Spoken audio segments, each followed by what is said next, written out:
Olá, meu irmão, graça e paz em seu coração, força, energia, alegria, um abraço forte.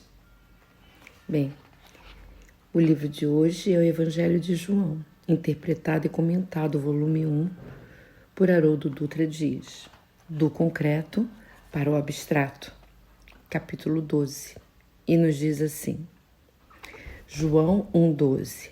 Mas a todos que o receberam, deu-lhes aos que creem no seu nome o poder de se tornarem filhos de Deus, 1,13. Os que não foram gerados nem de sangue, nem da vontade da carne, e nem da vontade do homem, mas de Deus. A linguagem hebraica é concreta, não apresenta aquela abstração presente na língua grega. Os hebreus não são dados a filosofias abstratas. Eles se expressam de maneira direta. A partir do símbolo concreto, algo palpável, você elabora uma conclusão. Contrariamente, os gregos iniciam na abstração, o que obriga o receptor da mensagem a deduzir, se quiser chegar ao concreto. Enfim, na filosofia grega é do abstrato para o concreto. Na cultura hebraica é do concreto para o abstrato. Ser gerado de sangue, de carne e da vontade do homem é quando pai e mãe se encontram dessa relação por vontade deles, de terem essa relação sexual, nasce uma criança de carne, osso e sangue. É o significado do ser corporal.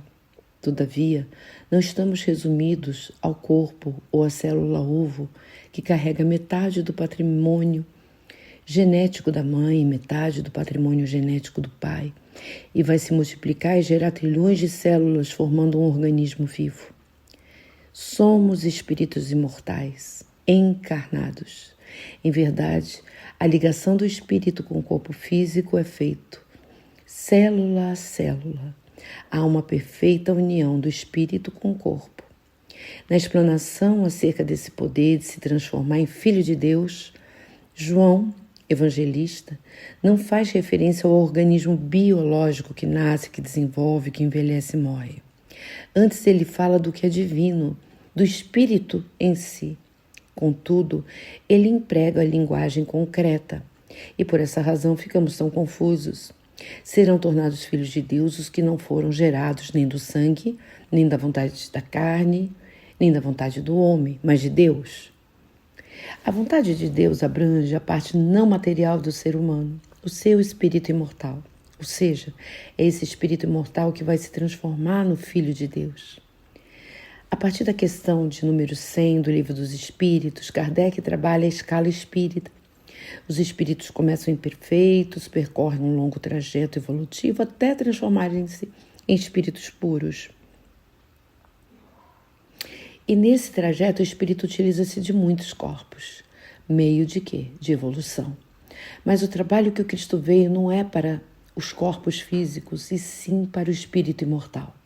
O trabalho está direcionado ao espírito imortal, aquele que possui os atributos da divindade em grau relativo, ou portador do gene da divindade a que se refere Emmanuel. E é ele que está sendo educado pelo Criador, é ele que está sendo conduzido e inspirado.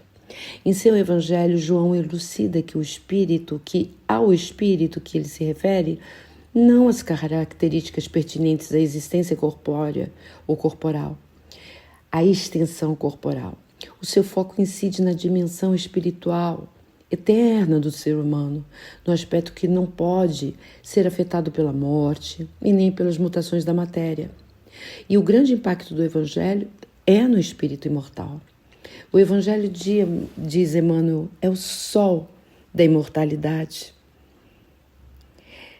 Essa citação, ela tem aqui um rodapé que diz 54, Francisco Cândido Xavier, vinha de luz, abre aspas, se a candeia ilumina queimando o próprio ódio e a lâmpada resplende consumindo energia que a usina lhe fornece, ofereçamos a instrumentalidade de nossa vida aos imperativos da perfeição, para que o ensinamento do Senhor se revele, por nosso intermédio, aclarando a senda dos nossos semelhantes. O Evangelho é o sol da imortalidade que o Espiritismo reflete com sabedoria para a atualidade do mundo, fecha aspas. Então, captar essa energia do sol é essencial para o nosso desenvolvimento e para o nosso aperfeiçoamento. É essa a grandiosa função do Evangelho. E o Cristo Jesus, como co-criador em plano maior, é o modelo de como será o nosso futuro espiritual, os nossos atributos, quando estiverem bem desenvolvidos, as nossas sementes, quando estiverem frutificadas, e a expressão do nosso gene divino, ao atingirmos aquele patamar. Portanto, ele é um modelo de que nós seremos. E a parte cósmica da missão de Jesus, não obstante, consiste na parte grandiosa de seu trabalho, que se traduz por tornar possível a cada um de nós atingir o patamar da cocriação em plano maior. Originalmente, fomos todos criados iguais e com o mesmo potencial. O que difere são os caminhos, o tempo de evolução, dado o resultado, pois o fruto é o mesmo. Todos nos tornaremos filhos co-criadores em plano maior e habitaremos os mundos celestes, a morada dos espíritos puros. Esse é o nosso destino. Coisa mais linda, meu Deus. Ai, agradecemos, Senhor, por esse momento de paz. Nós te sentimos aqui em vibrações fraternais, na estrada da vida.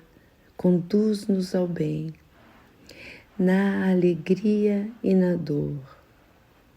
Seja o amor nossa bandeira de luz, amado Mestre Jesus.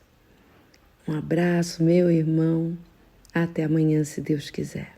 E Ele quer.